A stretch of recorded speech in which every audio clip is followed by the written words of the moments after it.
Hari itu sudah diterangkan dua sifat orang yang khashiin. Bismillahirrahmanirrahim. Wasta'inu bis-sabri was-salah wa innaha lakabiratun illa 'alal khashiin alladzina yadhunnuna annahum mulaqu rabbihim wa annahum ilaihi raji'un. Hendaklah kamu minta pertolongan kepada Allah dengan cara bersabar dan sembahyang serta berdoa. Sesungguhnya sembahyang itu sangat berat, kecuali ke atas orang-orang yang khusyuk, golongan khashiin.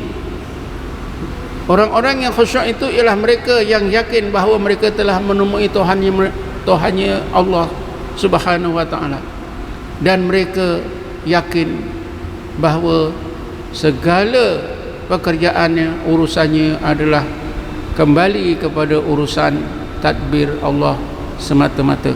Wa annahum ilaihi raji'un. Orang yang khusyuk sebenar itu tuan-tuan, dia dalam sembahyang seperti yang disebut oleh hadis Nabi, seolah-olah memandang Allah. Al-ihsan an ta'budallaha ka'annaka tarahu. Ihsan itu ialah anda beribadat seolah-olah memandang Allah. Inilah orang syirik yang pertama. Wa in lam takun tarahu fa innahu yaraka. Sekiranya anda tidak terasa lagi seolah-olah memandang Allah, maka Allah sentiasa memantau anda memandang anda beserta dengan diri anda.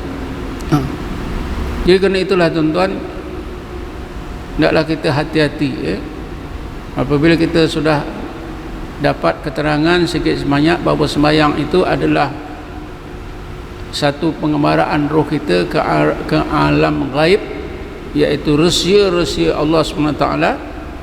Saya dah sebutkan dulu dah terangkan alam gaib itu alam malakut, yang mana ada disebut empat kali dalam Quran. Antaranya ialah dalam surah Yasin ayat yang terakhir, ayat 83. Bismillahirrahmanirrahim. Fasubhanalladzi biyadihi malakutu kulli syai'in wa ilaihi turja'un. Malakut. Jadi kita ketika sembahyang dengan khusyuk tadi tuan-tuan, roh kita ni akan mengembara ke alam malakut. Sebenarnya tuan-tuan, kita perlu pengalaman di luar sembahyang.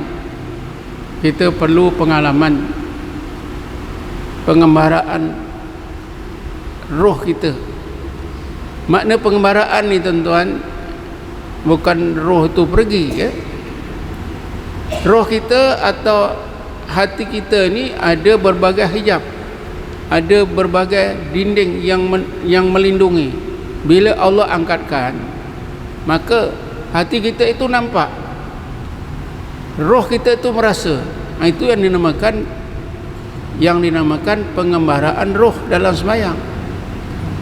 Jadi bila kita sembahyang dengan khusyuk, terbuka hijab, kita terasa, kita rasa rahsia-rahsia Allah di alam gaib itu.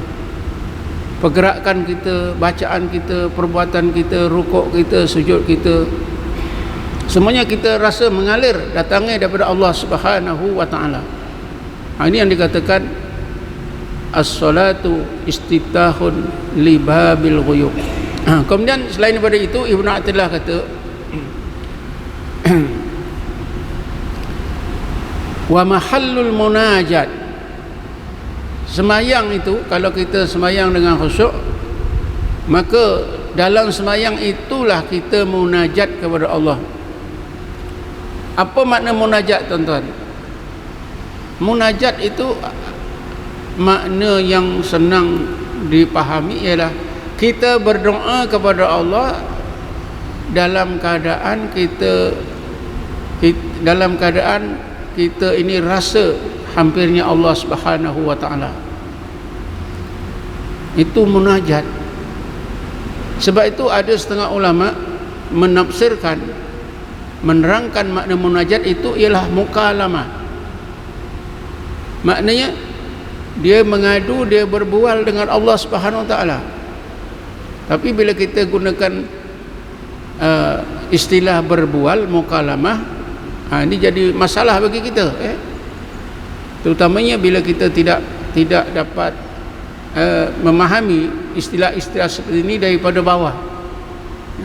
Jadi yang senangnya munajat itu ialah doa seseorang mukmin di mana ketika dia berdoa berasa hampirnya Allah Subhanahu wa taala. Malahan berasa doanya itu pun datangnya daripada Allah Subhanahu wa taala. Mungkin dirasa pun apa yang disebut dalam doa itu memang sudah ditentukan oleh Allah sejak azali. Ini namakan mukalamah, apa namakan munajat. As-salatu mahallul munajat. Sembahyang itu ialah masa ketika dan waktu atau tempat di mana seorang yang sembahyang dengan khusyuk tadi berasa munajat kepada Allah Subhanahu wa taala. Kalau kita belajar ilmu tasawuf memang di sana ada doa munajat. Setengah apa itu kumpulan tarekat mengajar doa munajatnya dengan doa yang terkenal, Ilahi anta maksudi wa ridhaka matlubi. Ya Allah, engkau sajalah yang menjadi tujuan hidup aku dan keridhaan-Mu lah yang aku cari. Ini namakan doa munajat. Pasal apa? Ketika membaca doa ni tuan-tuan, orang yang membaca itu dia merasa hampirnya Allah. Dia rasa doa itu datang daripada Allah. Dan dia rasa apa yang disebut dalam doa itu memang Allah sudah tentukan di azali dan sudah disampaikan, dikabulkan oleh Allah sepenuhnya. Ini dinamakan munajat. Jadi munajat ini doa, tapi bedanya orang yang bermunajat tadi merasa sangat hampir kepada Allah Subhanahu wa taala.